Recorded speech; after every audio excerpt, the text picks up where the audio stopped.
Robbers escaped with an undisclosed sum of cash and left a trail of destruction to 3 businesses in the same vicinity. When GBN arrived, police were on the scene gathering evidence from last night's robbery that left business owners and operators still in shock. The Oasis Pet and Garden Shop was one of the affected businesses. The perpetrators appeared to have had a clear motive, as mainly cash was stolen. Robert Bristol, owner of Oasis Pet and Garden and Bristol's Pests, said his cash register was emptied and found by police yards away and in close proximity to where the third robbery took place.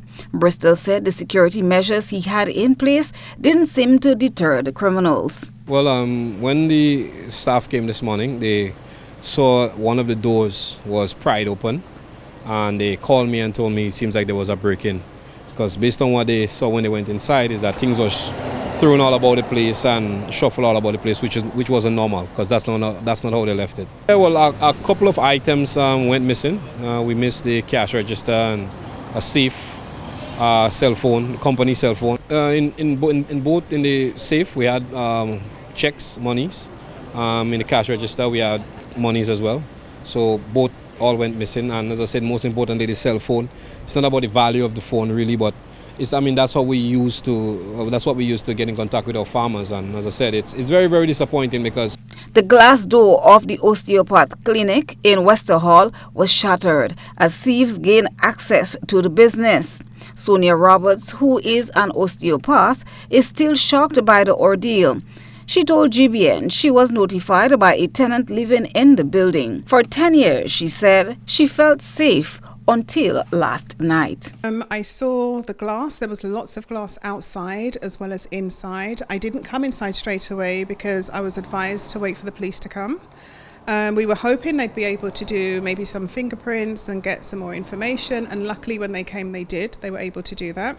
When we came inside, we found that they'd mainly just stayed in the office area, so they hadn't gone into any of the other rooms, and it was evident they were just looking for some money. We just keep a float, and they just took money from the float. But here 10 years, and I've never witnessed anything like this. A car has been stolen from the front before, not mine, but again, a neighbour of mine. St David's Grenada on the whole is a very safe place. We've never really recognised any kind of issues before. You hear about one or two things, but us being on the main and so public, we would never have thought that sort of thing would happen. Last night's robberies disrupted normal business operations today for the 3 business owners. However, the third victim did not want to be identified, nor his business featured. As the business owners await word from police, they are hoping for news that the culprits have been captured, and at least one of the victims is calling for more stringent penalties for perpetrators. It's been really disruptive for the patients. We probably had about 10 to 12 cancellations for the day. So we're going to have to figure out how to rebook them. For some people it's been an emergency because I've travelled earlier on in the month, and so they were waiting for their appointment. So it's going to be really disheartening for them that they're going to have to wait a longer time to get seen.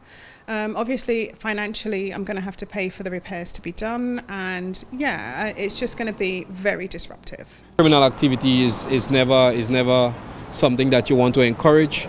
And it disrupts our business. People come in at this time and they cannot go into the business place because we have to wait for the police officers to do all the dusting. We're losing business. So apart from losing the monies, now we're losing customers, right? It's really discouraging. Look, people are coming and they can't do anything. So it's very, very, very sad.